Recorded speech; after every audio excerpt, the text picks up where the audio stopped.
ಆತ್ಮೀಯ ಬಂಧುಗಳೇ, ಶ್ರೀಮದ್ ಭಾಗವತಂ ಸ್ಕಂದ 3 ಭಾಗ 2 ಅಧ್ಯಾಯ 24 ಕರ್ದಮ ಮುನಿಗಳ ವೈರಾಗ್ಯ. ಇದರಿಂದ ಇವತ್ತು 40ನೇ ಶ್ಲೋಕವನ್ನ ತಿಳ್ಕೊಳ್ಳೋಣ.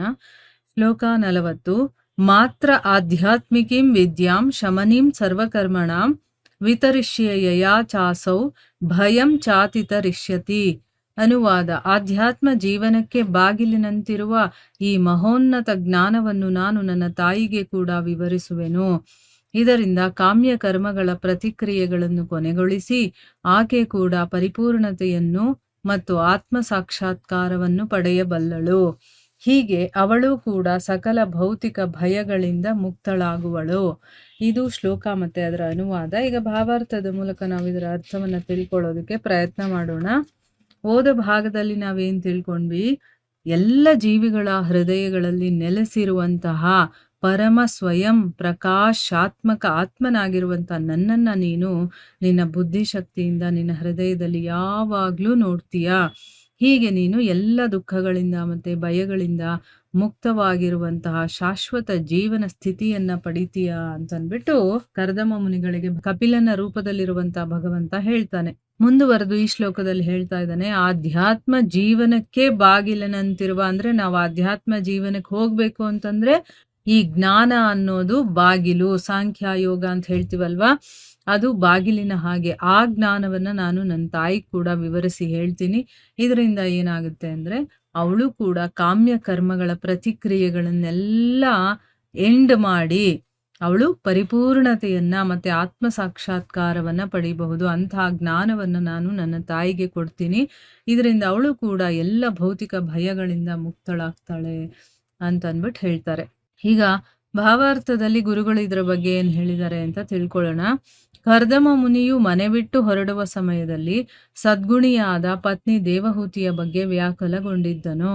ಕರ್ದಮ ಮುನಿಯು ಭೌತಿಕ ಬಂಧನದಿಂದ ಬಿಡುಗಡೆಗೊಳ್ಳುವನು ಮಾತ್ರವಲ್ಲದೆ ದೇವಹೂತಿ ಕೂಡ ತನ್ನ ಮಗನ ಉಪದೇಶಗಳನ್ನು ಪಡೆದು ಮುಕ್ತಳಾಗುವಳೆಂದು ಯೋಗ್ಯ ಪುತ್ರನಾದ ಕಪಿಲನು ಭರವಸೆ ಕೊಟ್ಟನು. ಇಲ್ಲೇನ್ ಹೇಳ್ತಾ ಇದ್ದಾರೆ ಅಂದ್ರೆ, ಕರ್ದಮ ಮುನಿಗಳಿಗೆ ಈಗ ಮನೆ ಮಠ ಎಲ್ಲ ಬಿಟ್ಟು ಹೋಗ್ಬೇಕು ಅಂತ ಅವ್ರು ಡಿಸೈಡ್ ಮಾಡಿದಾಗ ಹೆಂಡತಿ ಬಗ್ಗೆ ಅವರಿಗೆ ಸ್ವಲ್ಪ ವ್ಯಾಕುಲತೆ ಬರುತ್ತೆ. ಯಾಕಂದ್ರೆ ಅವಳ ಸೇವೆ ತುಂಬಾ ಚೆನ್ನಾಗಿ ಮಾಡಿರ್ತಾಳೆ. ಆಮೇಲೆ ಈಗ ಅವಳು ಒಂಟಿಯಾಗಿ ಈಗ ಮಗನ ಹತ್ರ ಬಿಟ್ಟು ಹೋಗ್ತಾ ಇದ್ದೀನಿ ಅಂದ್ರೆ ನನಗೆ ಆತ್ಮ ಸಾಕ್ಷಾತ್ಕಾರ ಆಗುತ್ತೆ, ನಾನು ಈ ಭೌತಿಕ ಬಂಧನದಿಂದ ಬಿಡುಗಡೆ ಹೊಂದುತ್ತೀನಿ. ಆದ್ರೆ ದೇವಹೂತಿ ಹೇಗಿರ್ತಾಳೋ ಏನೋ ಅನ್ನೋ ಒಂದು ಯೋಚನೆ ಬರುತ್ತೆ. ಅದಕ್ಕೆ ಇಲ್ಲಿ ಕಪಿಲ ಮುನಿಗಳು ನಾನು ದೇವಹೂತಿಯನ್ನೂ ಕೂಡ ನನ್ನ ಒಂದು ಉಪದೇಶವನ್ನ ಪಡೆದು ಅವಳು ಮುಕ್ತಳಾಗ್ತಾಳೆ ಅಂತನ್ಬಿಟ್ಟು ಕಪಿಲ ಭರವಸೆಯನ್ನ ಕೊಡ್ತಾನೆ. ಇಲ್ಲಿ ಬಲು ಒಳ್ಳೆಯದಾದ ಒಂದು ಉದಾಹರಣೆಯನ್ನ ಕೊಡಲಾಗಿದೆ. ಗಂಡನು ಆತ್ಮ ಸಾಕ್ಷಾತ್ಕಾರಕ್ಕಾಗಿ ಸನ್ಯಾಸವನ್ನು ಸ್ವೀಕರಿಸಿ ತೆರಳುತ್ತಾನೆ. ಆದರೆ ಅವನ ಪ್ರತಿನಿಧಿಯಾಗಿರುವ ಮಗನು ಅಷ್ಟೇ ವಿದ್ಯಾವಂತನಾಗಿದ್ದು ತಾಯಿಯನ್ನು ಉದ್ಧರಿಸಲು ಮನೆಯಲ್ಲಿ ಉಳಿಯುತ್ತಾನೆ. ಸನ್ಯಾಸಿಯು ತನ್ನೊಡನೆ ಪತ್ನಿಯನ್ನು ಕರೆದುಕೊಂಡು ಹೋಗಕೂಡದು. ನಿವೃತ್ತ ಜೀವನದ ವಾನಪ್ರಸ್ಥದ ಹಂತದಲ್ಲಿ ಅಥವಾ ಗ್ರಾಹಸ್ಥ್ಯ ಮತ್ತು ಸನ್ಯಾಸ ಜೀವನಗಳೆರಡರ ನಡುವಣ ಹಂತದಲ್ಲಿ ವ್ಯಕ್ತಿಯು ತನ್ನ ಪತ್ನಿಯನ್ನು ಲೈಂಗಿಕ ಸಂಬಂಧಗಳಿಲ್ಲದೆ ಓರ್ವ ಸಹಾಯಕಿಯಾಗಿ ಇಟ್ಟುಕೊಳ್ಳಬಹುದು. ಆದರೆ ಸನ್ಯಾಸ ಜೀವನದಲ್ಲಿ ತನ್ನೊಡನೆ ತನ್ನ ಪತ್ನಿಯನ್ನಿಟ್ಟುಕೊಳ್ಳಲಾಗದು. ಇಲ್ಲದಿದ್ದರೆ ಕರ್ದಮ ಮುನಿಯಂತಹ ವ್ಯಕ್ತಿಯು ತನ್ನೊಂದಿಗೆ ಪತ್ನಿಯನ್ನೂ ಇಟ್ಟುಕೊಳ್ಳಬಹುದಾಗಿದ್ದಿತು. ಅವನ ಆತ್ಮ ಸಾಕ್ಷಾತ್ಕಾರದ ಸಾಧನೆಗೆ ಅದರಿಂದ ಯಾವ ಅಡ್ಡಿಯೂ ಆಗುತ್ತಿರಲಿಲ್ಲ.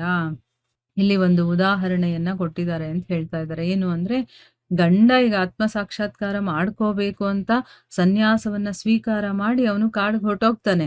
ಆದ್ರೆ ಅವನ ಪ್ರತಿನಿಧಿಯಾಗಿರುವಂತ ಮಗ ಏನ್ ಮಾಡ್ತಾನೆ, ಅಷ್ಟೇ ವಿದ್ಯಾವಂತನಾಗಿದ್ದು ತನ್ನ ತಾಯಿಗೆ ಅವನು ಎಲ್ಲವನ್ನ ಹೇಳ್ಕೊಟ್ಟು ಅವಳನ್ನ ಉದ್ಧಾರ ಮಾಡೋದಕ್ಕೋಸ್ಕರ ಮನೆಯಲ್ಲಿ ಉಳಿತಾನೆ. ಈಗ ಒಬ್ಬ ಸನ್ಯಾಸಿ ಆಗಿರುವಂಥವನು ತಾನು ಸನ್ಯಾಸಕ್ಕೆ ಹೋಗ್ಬೇಕಾದ್ರೆ ಅಥವಾ ಕಾಡಿಗೆ ಹೋಗ್ಬೇಕಾದ್ರೆ ತನ್ನ ಪತ್ನಿಯನ್ನ ಕರ್ಕೊಂಡು ಹೋಗ್ಬಾರದು ಅನ್ನೋದು ಶಾಸ್ತ್ರಗಳಲ್ಲಿ ಹೇಳಿದ್ದಾರೆ. ಈಗ ನಿವೃತ್ತ ಜೀವನ ಅಂತಂದ್ರೆ ಈಗ ನಾವು ರಿಟೈರ್ಡ್ ಲೈಫ್ ಅಂತ ಏನು ಹೇಳ್ತೀವೋ ಅದು ವಾನಪ್ರಸ್ಥದ ಹಂತದಲ್ಲಿ, ಅಂದ್ರೆ ಏನು, ಗೃಹಸ್ಥ ಮತ್ತೆ ಸನ್ಯಾಸ ಎರಡರ ನಡುವೆ ಬರುವಂತ ಒಂದು ಹಂತ ಅದು.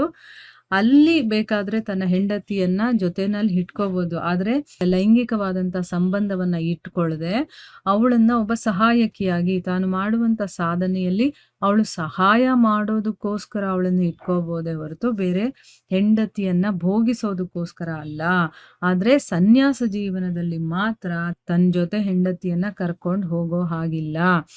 ಇಲ್ಲಿ ಕರ್ದಮ ಮುನಿಗಳಿಗೇನು ತೊಂದರೆ ಆಗ್ತಾ ಇರ್ಲಿಲ್ಲ. ಪತ್ನಿಯನ್ನ ಕರ್ಕೊಂಡು ಹೋದ್ರು ಕೂಡ ಅವರು ತಮ್ಮ ಇಂದ್ರಿಯಗಳನ್ನೆಲ್ಲ ಗೆದ್ದಿದ್ರು. ಆದ್ರೂ ಕೂಡ ಶಾಸ್ತ್ರಗಳಲ್ಲಿ ಈ ರೀತಿ ಹೇಳಿದಾರಲ್ವಾ, ಅದನ್ನ ಅನುಸರಣೆ ಮಾಡ್ತಾ ಇದ್ದಾರೆ. ಅವ್ರ ಆತ್ಮ ಸಾಕ್ಷಾತ್ಕಾರ ಸಾಧನೆಗೆ ಅವಳಿದ್ರೂ ಕೂಡ ಅವ್ರಿಗೇನು ಅಡ್ಡಿ ಆಗ್ತಾ ಇರ್ಲಿಲ್ಲ. ಆದ್ರೆ ಶಾಸ್ತ್ರಗಳಲ್ಲಿ ಗ್ರಂಥಗಳಲ್ಲಿ ಏನ್ ಹೇಳಿದಾರೋ ಅದನ್ನೆಲ್ಲ ಅವರು ಫಾಲೋ ಮಾಡ್ತಾರೆ. ಅದರಿಂದ ಅವರು ಸನ್ಯಾಸ ಜೀವನವನ್ನ ನಡೆಸಬೇಕಾದ ಹಂತದಲ್ಲಿ ಅವರು ತಮ್ಮ ಜೊತೆ ಹೆಂಡತಿಯನ್ನ ಕರ್ಕೊಂಡು ಹೋಗೋದಿಲ್ಲ. ಸನ್ಯಾಸ ಜೀವನದಲ್ಲಿ ಯಾವನೊಬ್ಬನು ಸ್ತ್ರೀಯರೊಡನೆ ಯಾವ ಬಗೆಯ ಸಂಬಂಧವನ್ನು ಇಟ್ಟುಕೊಳ್ಳಲು ಸಾಧ್ಯವಿಲ್ಲ ಎಂಬ ವೇದಾಜ್ಞೆಯನ್ನು ಕರ್ದಮ ಮುನಿಯು ಅನುಸರಿಸಿದನು. ಆದರೆ ಪತಿಯಿಂದ ತ್ಯಕ್ತಳಾದ ಪತ್ನಿಯ ನೆಲೆಯೇನು? ಅವಳನ್ನು ಮಗನಿಗೆ ಒಪ್ಪಿಸಿಕೊಡಲಾಗುವುದು ಮತ್ತು ಆ ಮಗನು ಆಕೆಯನ್ನು ತಾನು ಬಂಧನದಿಂದ ಮುಕ್ತಗೊಳಿಸುವೆನೆಂದು ಆಶ್ವಾಸನೆ ನೀಡುವನು. ಓರ್ವ ಸ್ತ್ರೀಯು ಸನ್ಯಾಸವನ್ನು ಸ್ವೀಕರಿಸಬಾರದು. ಹೆಸರಿಗೆ ಮಾತ್ರ ಇರತಕ್ಕ ಆಧುನಿಕ ಯುಗದಲ್ಲಿ ಹುಟ್ಟಿಕೊಂಡಿರುವ ಆಧ್ಯಾತ್ಮಿಕ ಸಮಾಜಗಳು ವೈದಿಕ ಸಾಹಿತ್ಯದಲ್ಲಿ ಸ್ತ್ರೀಯರಿಗೆ ಸನ್ಯಾಸ ಸ್ವೀಕಾರಕ್ಕೆ ಅನುಮತಿ ಇಲ್ಲವಾದರೂ ಸನ್ಯಾಸವನ್ನು ನೀಡುತ್ತದೆ. ಇಲ್ಲದಿದ್ದರೆ ಅಂತಹ ಅನುಮತಿ ಇದ್ದಿದ್ದರೆ ಕರ್ದಮ ಮುನಿಯು ತನ್ನ ಪತ್ನಿಯನ್ನು ಒಟ್ಟಿಗೆ ಕರೆದುಕೊಳ್ಳಬಹುದಿತ್ತು ಮತ್ತು ಅವಳಿಗೂ ಸನ್ಯಾಸವನ್ನು ನೀಡಬಹುದಾಗಿದ್ದಿತು. ಸ್ತ್ರೀಯು ಮನೆಯಲ್ಲಿ ಉಳಿದಿರಬೇಕು. ನೋಡಿ ಇಲ್ಲೇನ್ ಹೇಳ್ತಾ ಇದ್ದಾರೆ ಅಂತಂದ್ರೆ, ಸನ್ಯಾಸ ಜೀವನದಲ್ಲಿ ಯಾರೂ ಕೂಡ ಸ್ತ್ರೀಯರ ಜೊತೆ ಯಾವ ರೀತಿಯ ಸಂಬಂಧವನ್ನು ಇಟ್ಕೊಳ್ಳಬಾರದು ಅಂತ ವೇದಾಜ್ಞೆ ಇದೆ. ಅದರ ಪ್ರಕಾರನೇ ಕರ್ದಮ ಮುನಿಗಳು ಇಲ್ಲಿ ಅನುಸರಣೆ ಮಾಡ್ತಾ ಇದ್ದಾರೆ. ಆಯ್ತಾ. ಆದ್ರೆ ಪತ್ನಿಯಿಂದ ತ್ಯಕ್ತಳಾದ ಅಂದ್ರೆ ಪತಿ ಈಗ ಬಿಟ್ಟು ಹೋಗ್ತಾನೆ. ಅಂಥ ಪತ್ನಿಯ ಗತಿ ಏನು? ಅವಳಿಗೆ ಆಸರೆ ಏನು ಅಂತಂದ್ರೆ ಅವಳನ್ನ ಮಗನಿಗೆ ಒಪ್ಪಿಸ್ಬಿಡ್ತಾರೆ. ನೀನ್ ಇನ್ಮೇಲೆ ನೋಡ್ಕೊ ಅಂತ. ಆ ಮಗ ಏನ್ ಮಾಡ್ಬೇಕು ಅಂದ್ರೆ ಆ ತಾಯಿಯನ್ನ ಬಂಧನದಿಂದ ಮುಕ್ತಗೊಳಿಸ್ತೀನಿ ಅಂತನ್ಬಿಟ್ಟು ಆಶ್ವಾಸನೆಯನ್ನ ನೀಡ್ತಾಳೆ. ಅಂದ್ರೆ ಅರ್ಥ ಏನು? ಸ್ತ್ರೀಗೆ ಸನ್ಯಾಸ ಸ್ವೀಕಾರ ಮಾಡುವಂತಹ ಅಧಿಕಾರವನ್ನ ಶಾಸ್ತ್ರಗಳು ಕೊಟ್ಟಿಲ್ಲ. ಇವಾಗ ಏನಾಗಿದೆ ಅಂತಂದ್ರೆ ಆಧುನಿಕ ಯುಗದಲ್ಲಿ ಆಧ್ಯಾತ್ಮಿಕ ಸಮಾಜಗಳು ಹುಟ್ಕೊಂಡಿದೆ ಅಂತ ಹೇಳ್ತಾ ಇದ್ದಾರೆ. ಅದು ಹಿಂದಿನಿಂದ ಫಾಲೋ ಮಾಡ್ಕೊಂಡು ಬಂದಿರೋರಾದ್ರೆ ಅದನ್ನ ಸರಿಯಾಗಿ ತಿಳ್ಕೊಂಡು ಆ ರೀತಿನೇ ಮಾಡ್ತಾರೆ. ಆದ್ರೆ ಹೊಸದಾಗಿ ಈ ಯುಗದಲ್ಲಿ ಆಧ್ಯಾತ್ಮಿಕ ಸಮಾಜಗಳು ಅಂತ ಏನ್ ಹುಟ್ಕೊಂಡಿದ್ಯೋ ಅದ್ರಲ್ಲಿ ಅವ್ರು ಏನ್ ಮಾಡ್ತಾರೆ ಅಂದ್ರೆ ವೈದಿಕ ಸಾಹಿತ್ಯದಲ್ಲಿ ಸ್ತ್ರೀಯರಿಗೆ ಸನ್ಯಾಸ ಸ್ವೀಕಾರ ಅನುಮತಿ ಕೊಟ್ಟಿಲ್ದಿದ್ರು ಕೂಡ ಅವರು ಸನ್ಯಾಸವನ್ನ ಕೊಡ್ತಾ ಇದ್ದಾರೆ ಹೆಂಗಸರಿಗೂ ಕೂಡ. ಆ ರೀತಿ ಏನಾದ್ರೂ ವೇದಗಳಲ್ಲಿ ಅನುಮತಿ ಕೊಟ್ಟಿದ್ದೇ ಆಗಿದ್ದಿದ್ರೆ ಕರ್ದಮ ಮುನಿಗಳು ಕೂಡ ತಮ್ಮ ಹೆಂಡತಿನೂ ಕೂಡ ಜೊತೆಲೆ ಕರ್ಕೊಂಡು ಹೋಗ್ಬೋದಾಗಿತ್ತು. ಅವಳಿಗೂ ಕೂಡ ಸನ್ಯಾಸವನ್ನ ಕೊಡ್ಬೋದಾಗಿತ್ತು. ಆದ್ರೆ ಅವ್ರು ಹಾಗೆ ಮಾಡ್ಲಿಲ್ಲ ಅಂತಂದ್ರೆ ಅವರು ವೇದಗಳನ್ನ ಫಾಲೋ ಮಾಡ್ತಾ ಇದ್ದಾರೆ. ವೇದಗಳಲ್ಲಿ ಇದಕ್ಕೆ ಪರ್ಮಿಷನ್ ಕೊಟ್ಟಿಲ್ಲ. ಸ್ತ್ರೀ ಮನೆಯಲ್ಲೇ ಉಳಿದಿರಬೇಕು ಅನ್ನೋದನ್ನ ಹೇಳಿದೆ. ಆಕೆಗೆ ಜೀವನದಲ್ಲಿ 3 ಬಗೆಯ ಹಂತಗಳು.